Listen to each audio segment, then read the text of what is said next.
د عبسه مبارکه سوره چې د قرآن عظیم شان 80مه سوره ده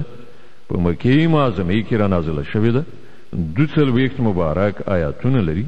تلاوت او پښتو ترجمه یې له لومړي آیت څخه اورئ بسم الله الرحمن الرحیم د الله په نوم چې ډېر زیات مهربان پوره رحم لرونکی دی عبس وتولى أن جاءه الأعمى وما يدريك لعله يزكى أو يذكر فتنفعه الذكرى پیغمبر وچولی تریو کړ او مخې واړو په دې خبره چې یو ړوند ورته راغی ته څه خبرې کیدای شي چې هغه پاکي او تقوا ترلاسه کړي یا نصیحت ته ځیر شي او نصیحت کول هغه ته ګټه ورسوي أما من استغنى فأنت له تصدى وما عليك ألا يزكى کوم سړي چې بې پروایي غوره کړه د هغه لوري ته خو تا پاملرنه وکړه په داسې حال کې چې که هغه سم نشي نو پر تا یې څه ضمانت دی وأما من جاءك يسعى وهو يخشى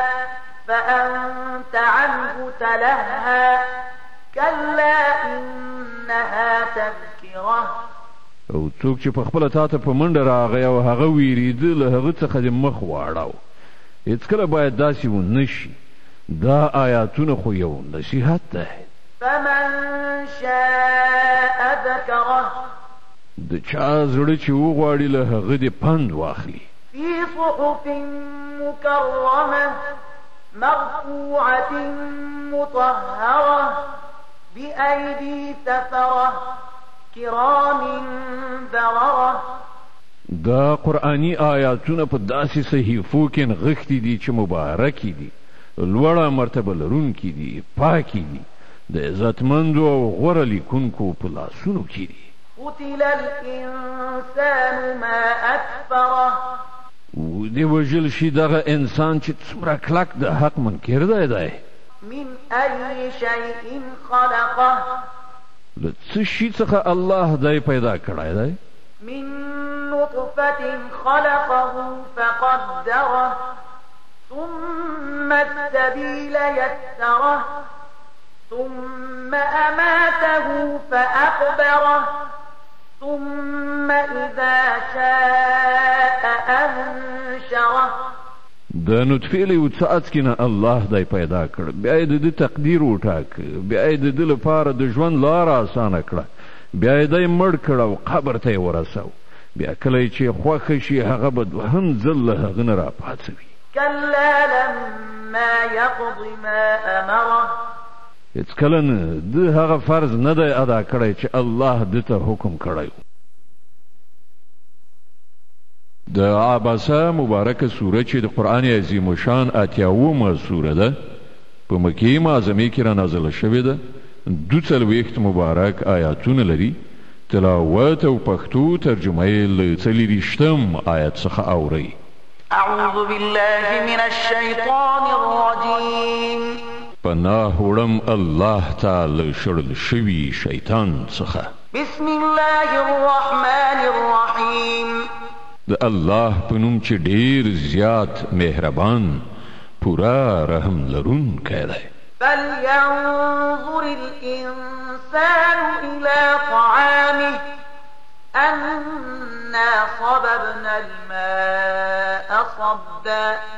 ثم شققنا الأرض شقا فأنبتنا فيها حبا وعنبا وقضبا وزيتونا ونخلا وحدائق غلبا وفاكهة وأبا متاعا لكم ولأنعامكم بیا د لږ غوند انسان خپلو خوړو ته وګوري موږ په زیاته اندازه اوبه راتوی کړي دي بیا مو ځمکه په عجیبه شان شلولې ده بیا مو په هغې کې رازرغوني کړي دي غلې دانې او انګور او سابه او زیتون او خرما او ګڼ باغونه او ډول ډول میوې او شنیلي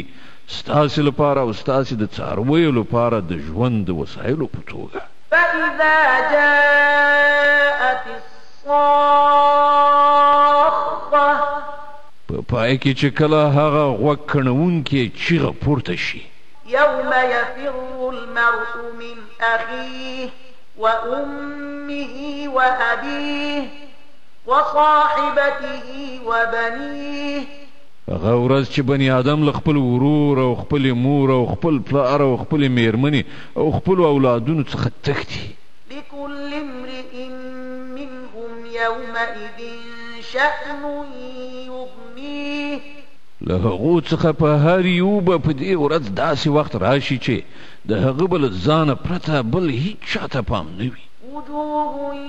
يومئذ مسفرة ضاحكة مستبشرة ځینې مخونو به په دې ورځ راڼه ځلیږي ورین خندان او خوښ او تازه به وي. ووجوه يومئذ عليها غبرة ترهقها قترة أولئك هم الكفرة الفجرة او په ځینو څېرو به په دې ورځ خاورې دوړېږي او سوی سکور به اوښتي وي همدا کافران او فاجران خلک.